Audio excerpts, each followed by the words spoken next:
Awesome. Where is she? I've lost her. There she is. So in my other hat that I wear, I'm also an academic at Griffith University.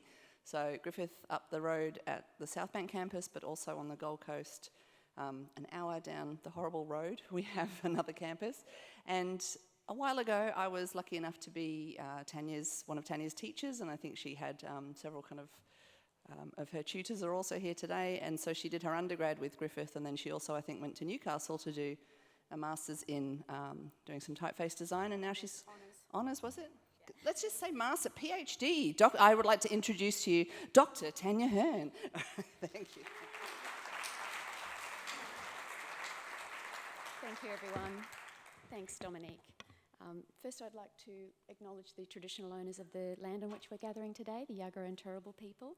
Pay my respects to elders past, present, and those of tomorrow, for they hold the knowledge for future generations. Almost 90 years ago, in 1939, Dorothy and Toto set off on an adventure, and life would never be the same again. If you've seen The Wizard of Oz, you'll remember that moment when they landed on the yellow brick road and their world changed from black and white to Technicolor. Fast forward to the 1960s, when black and white television, with the flick of a switch, also changed from black and white to colour. And it seems so ancient to us now, but that evolution sparked entirely new industries and new creative services. And here we are in the 2000s, and the same evolution is happening in type design, where black outlines form the basis of the characters, but now we can present them in a rainbow of patterns and colours. So today I'm inviting you on a Technicolor adventure with me on my yellow brick road, which was my honours degree, where I created a colour font. And along our journey, I'd like to share with you some interesting research I found out about your personality and mine that might help you on your design journey too. First, to explain what colour fonts are. They are an emerging typographic option where now we can add patterns and images and colour inside the font shapes. It was something I really wanted to learn because I've always had a preference for creating in colour and painting in colour. My mother is a watercolour painter, so I think by osmosis it just became a part of my psyche as well. But when I decided to pursue colour font design, I felt it couldn't be just about me, it had to be about you, and branded organisations and designers and people who were going to read the colour font and use it. And whilst it had to be legible, I also wanted to look handcrafted and not too manufactured. So here's how I took my gouache painted letters from Illustrator into glyphs to get them into a form where I could type them out.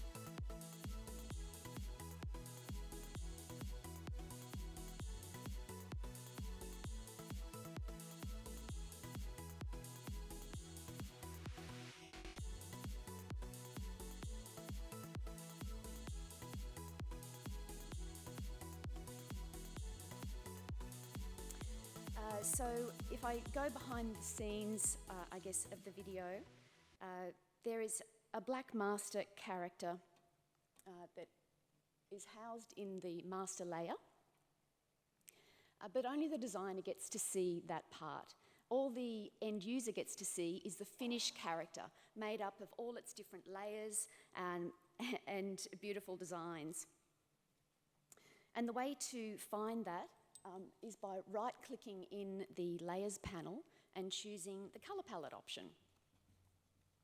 This tells glyphs, okay, they're about to make me into a vector colour font, and that opens up the option to assign colours over in custom parameters, and you can assign up to 20 different colours, which is great. Now's the part where I switch from talking about me to talking about you, because it was around this time that I was choosing all these colour palettes that I came upon a personality test called the Self-Construal scale by psychologist Dr. Ted Singelis. and it measures how we see ourselves in the world compared to other people, whether we're independent or interdependent. Independent people see themselves as autonomous, and they place emphasis on uniqueness and individual achievement. Interdependent construals see themselves as connected to others and contributing to social harmony, and they place emphasis on relationships. It's a questionnaire. It's similar to disc profiling, Myers-Briggs test, and it was created in 1994. But just recently, in 2020, 4 studies found that a person's self-construal has a significant effect on their evaluation of colour. They found interdependent people prefer analogous colours, harmonious colours. They sit close by on the colour wheel, and they're less attracted to contrasting colours.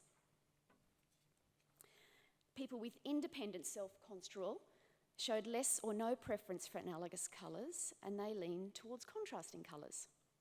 And you might be thinking, she's talking about me. I like harmonious colours, and I decorate my house with harmonious colours on what I wear. Or maybe you decorate your house in clashing tones, or you know someone who designs with contrasting colours as often as possible. And maybe you couldn't explain why before, but now you can. And if you'd like to do the test for yourself, the QR code is up on the screen. It's also mounted to my exhibition outside the conference with the URL. And a tip to get the best result is not to answer anything as neutral. If you're going to disagree with something, like strongly disagree, and if you're going to agree with something, strongly agree, and you'll get the best result that way. And there's only 24 questions. So I had this feeling that designing a colour font to appeal to as many people as possible, as many independent and interdependent personalities in all harmonious and contrasting colours, that made sense to me. But which colours?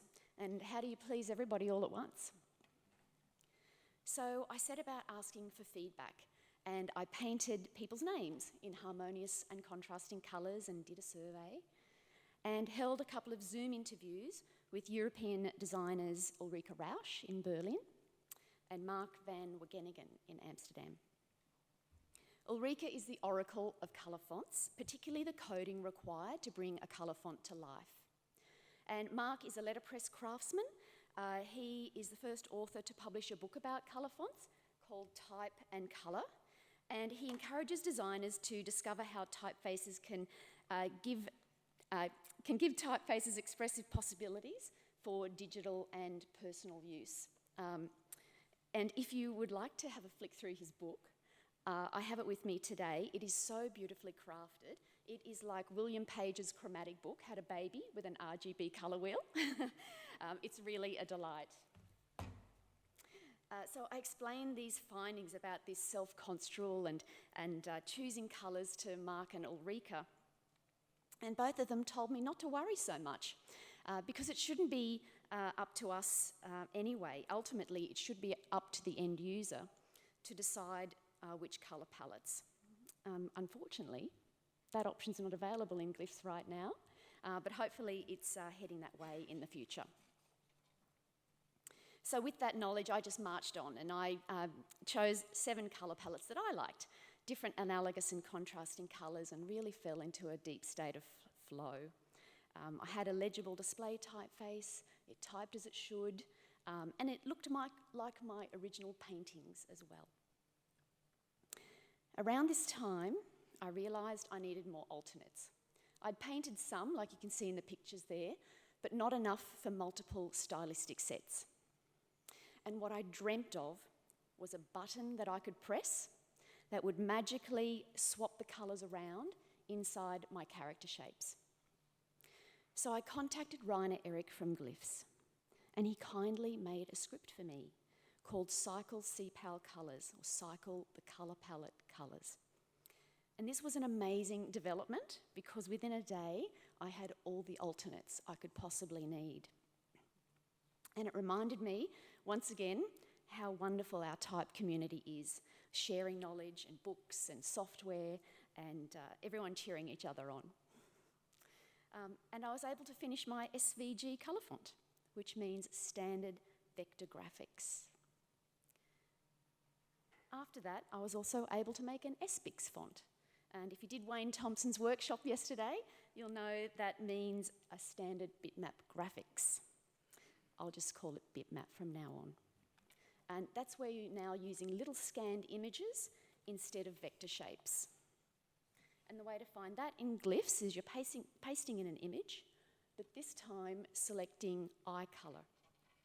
And glyphs will recognise now you're using images instead of vectors. And the glyphs tutorials really helped me with this. I printed them out onto big A3 sheets. There's a lot of information, but I found that really helped me and I referred to them regularly.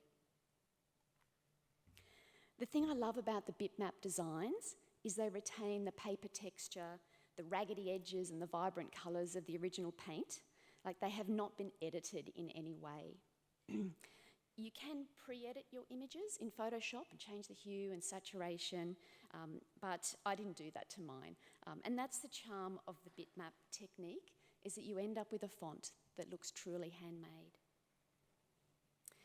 So that's kind of my summary of creating vector colour fonts for print and digital and bitmap fonts for screens, and how Self-Construal, or how your personality can impact the colour decisions that we make in our work and in our life.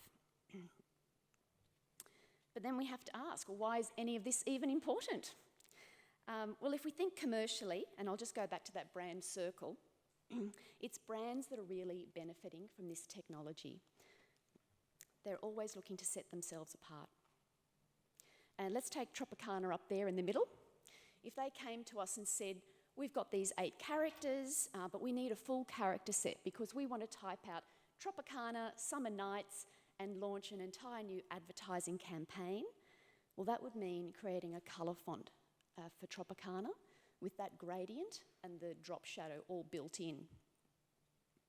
We could make a layered font for them, but it's easier for the client to use a colour font. They end up with a highly personalised corporate identity with unique details that grab the attention of their target audience, and we benefit too. As designers, we get to tap into our curiosity, showcase our personality and hone our design skills. And by selling colour fonts online, designers can create a new revenue stream, connect with a wider demographic of users, and progress the field of type design. So if you feel inspired to lash out your independent or interdependent personality and join the Technicolor revolution, I hope this short insight into colour fonts helps guide your first steps. Thank you all.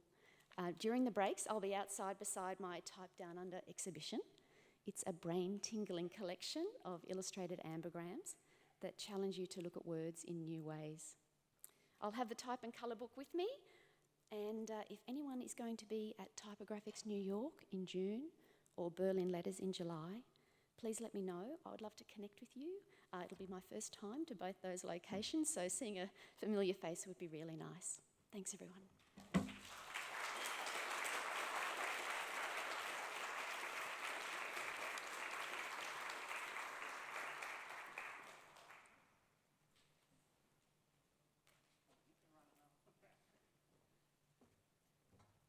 Awesome. I did the test already, so what are my colours now?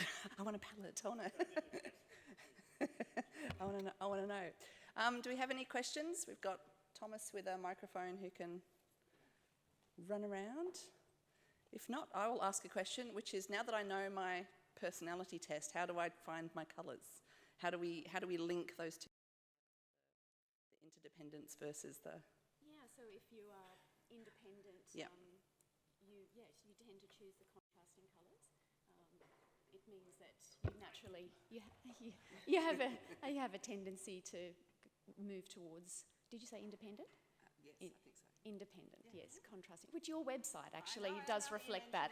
Yes. See, proof, absolute proof. Awesome. Well, thank you very much. All right.